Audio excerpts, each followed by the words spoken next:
السلام علیکم ورحمۃ اللہ وبرکاتہ۔ سلسلہ ترجمہ تفسیر القرآن میں ہم پڑھ رہے تھے۔ آج انشاءاللہ العزیز پڑھیں گے لیسن نمبر 57 سورہ آل عمران اور آیت نمبر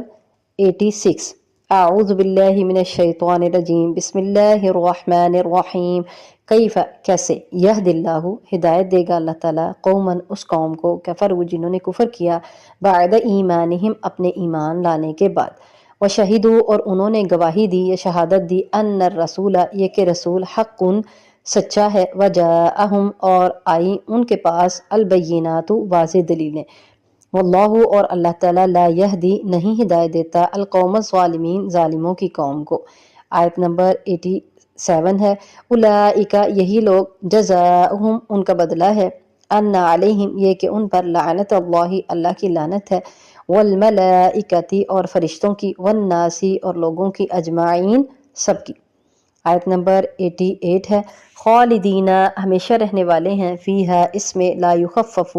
نہیں ہلکا کیا جائے گا، عنہم ان سے، العذاب عذاب، ولا ہم اور نہ ہی وہ، ینظرون مہلت دیے جائیں گے۔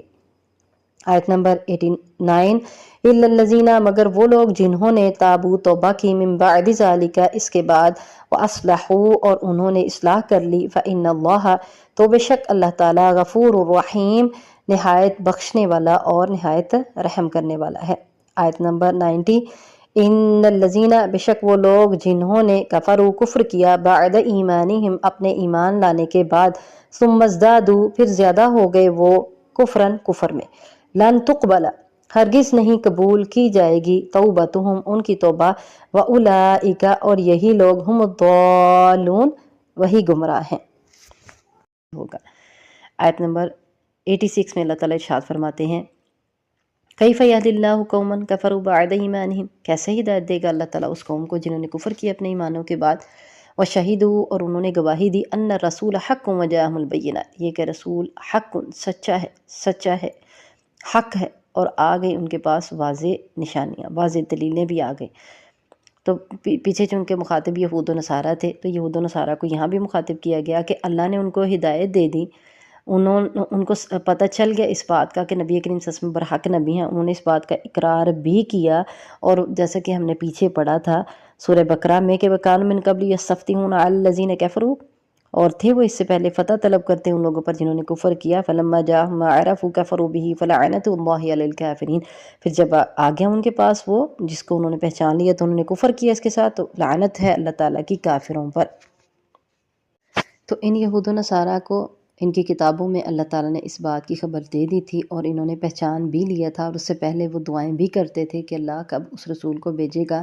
تو ہم اس کے ساتھ مل کے لڑائی کریں گے، کافروں کے ساتھ جنگ کریں گے اور کافروں پر فتح حاصل کریں گے۔ لیکن جب اللہ کے نبی صلی اللہ علیہ وسلم آ گئے تو کیا انہوں نے کیا،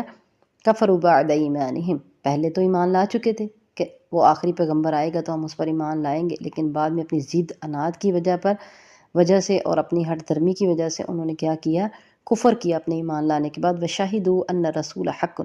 اور اس سے پہلے انہوں نے گواہی بھی دی تھی یہ کہ رسول حق ہے، اور جاءہم البینات ان کے پاس واضح دلیلیں بھی آ گئی تھیں، اللہ لا یہدی القوم الظالمین اور اللہ نہیں ہدایت دیتا ظالموں کی قوم کو۔ تو اس میں وہ لوگ بھی شامل ہیں جو یہود و نصارہ پہلے سے جانتے تھے، بعد میں انہوں نے انکار کیا، اور وہ لوگ بھی شامل ہیں جو مسلمان ہونے کے بعد دوبارہ کافر ہو جاتے ہیں۔ ایسے لوگوں کے بارے میں اللہ تعالیٰ ارشاد فرماتے ہیں، اولئک جزاؤہم ان علیہم لعنت اللہ والملائکۃ والناس اجمعین پہلی سزا ان کے لیے کیا ہے، یہی لوگ ان کا بدلہ کیا ہے، ان علیہم لعنت اللہ یہ کہ ان پر اللہ کی لعنت ہے، والملائکۃ اور فرشتوں کی لعنت ہے، والناس اجمعین اور سارے لوگوں کی لعنت ہے۔ یہ سزا ہے ان کی جو ایمان لانے کے بعد دوبارہ کافر ہو جاتے ہیں۔ خالدین فیہا ہمیشہ رہنے والے ہیں اس لعنت میں، لا یخفف عنہم العذاب اور نہیں ہلکا کیا جائے گا ان سے عذاب، ولا ہم ینظرون اور نہ ہی وہ مہلت دیے جائیں گے یا ڈھیل دیے جائیں گے۔ لعنت اللہ تعالیٰ کی کیا ہے، فرشتوں کی کیا ہے، اور لوگوں کی لعنت کیا ہے، اس کے بارے میں ہم نے پہلے بھی پڑھا ہے کہ اللہ کی طرف سے لعنت یہ کہ اللہ ان کو اپنی رحمت سے دور کرتے ہیں، اور فرشتوں کی لعنت یہ ہے کہ وہ اللہ سے دعا کرتے ہیں کہ اللہ اس کو اپنی رحمت سے دور کرنا، اور اسی طرح لوگ بھی اللہ کی رحمت سے دوری کی دعا کرتے ہیں اس کے لیے، یعنی اس بندے کے حق میں یہ بد دعا ہوتی ہے۔ تو اللہ تعالیٰ ارشاد فرماتے ہیں ان کے لیے یہ سزائیں ہیں کہ وہ اس میں اس لعنت میں ہمیشہ رہیں گے، اور ان سے عذاب بھی ہلکا نہیں کیا جائے گا اور نہ ہی ان کو مہلت دی جائے گی۔ لیکن الا الذین تابوا، مگر وہ لوگ جنہوں نے توبہ کی، من بعد ذالک، اس کے بعد، واصلحوا، اور اصلاح کر لی، فإن اللہ غفور رحیم، تو بے شک اللہ تعالیٰ بخشنے والا اور مہربان ہے۔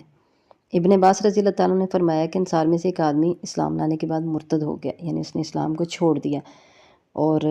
جو ہے وہ دوبارہ مشرکوں سے جا ملا، پھر اس کو پشیمانی ہوئی، شرمندہ ہوا، اس کو پچھتاوا ہوا، اس نے اپنے قبیلے کے لوگوں کو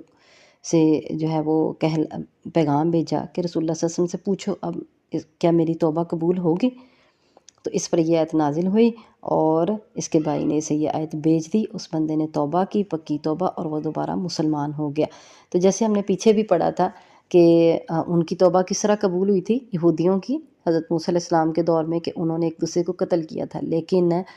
اسلام میں چونکہ وہ بھی مرتد ہو گئے تھے، پہلے ایمان لے آئے توحید پر، اور اس کے بعد پھر انہوں نے بچڑے کی پوجا شروع کی، لیکن اسلام میں الحمدللہ نبی کریم صلی اللہ علیہ وسلم کی شریعت میں اللہ تعالیٰ نے بہت آسانی دی ہے، اور اس میں اگر کوئی مرتد ہو جاتا ہے تو اس کے بعد اگر وہ توبہ کر لیتا ہے، اصلاح کر لیتا ہے، تو اللہ تعالیٰ بخشنے والا ہے، مہربان ہے، اس کی توبہ قبول ہو جاتی ہے، بشرط یہ کہ وہ پکے دل سے توبہ کرے، پکی اور سچی توبہ۔ آگے ہے آیت نمبر 90، اس میں اللہ تعالیٰ ارشاد فرماتے ہیں ان الذین کفروا، بے شک وہ لوگ جنہوں نے کفر کیا، بعد ایمانہم، اپنے ایمانوں کے بعد، ثم ازدادوا کفرا، پھر وہ زیادہ ہو گئے کفر میں، لن تقبل توبتہم، ہرگز نہیں قبول کی جائے گی ان کی توبہ، واولئک هم الضالون، اور یہی لوگ گمراہ ہیں، بہت زیادہ سراسر گمراہ ہیں۔ اب وہ لوگ بھی ہیں جنہوں نے اپنے ایمانوں کے بعد کفر کیا، مطلب وہ کافر ہو گئے، اور یہود و نصارہ میں سے بھی وہ لوگ جو پہلے ایمان لے آئے تھے کہ ہم آخری پیغمبر پر ایمان لائیں گے، لیکن بعد میں انہوں نے انکار کر دیا جب نبی کریم صلی اللہ علیہ وسلم آئے، اور مسلمانوں میں سے اگر کوئی مسلمان ہو جائے اور اس کے بعد پھر کافر ہو جائے، ثم ازدادوا کفرا، پھر وہ زیادہ ہوئے کفر میں، اور انہوں نے توبہ بھی نہیں کی، تو پھر اب کیا ہے، لن تقبل توبتہم، جب وہ مر گئے تو توبہ قبول کیا ہونی ہے، اب ان کی توبہ قبول نہیں ہوگی، بلکہ یہ لوگ گمراہ ہو گئے۔ ان الذین کفروا، بے شک وہ لوگ جنہوں نے کفر کیا، وماتوا، اور وہ مر گئے، وہم کفار، اور وہ کافر ہیں، فلن یقبل، تو ہرگز نہیں قبول کیا جائے گا، من احدہم، ان میں سے کسی ایک سے، ملء الارض ذہبا، زمین بھر کے سونا، ولو افتدی، اور اگرچہ وہ بدلے میں دے بھی اس کے۔ اب ایک بندہ جس کو جہنم میں ڈالا جائے گا، جہنم، اللہ کے نبی صلی اللہ علیہ وسلم کی حدیث ہے کہ قیامت والے دن اللہ تعالیٰ سب سے ہلکے عذاب والے جہنمی سے پوچھے گا کہ اگر دنیا میں جو بھی چیز ہے وہ سب کی سب تمہاری ہو جائے تو کیا تم اسے اپنی جان بچانے کے لیے فدیہ میں دے دو گے؟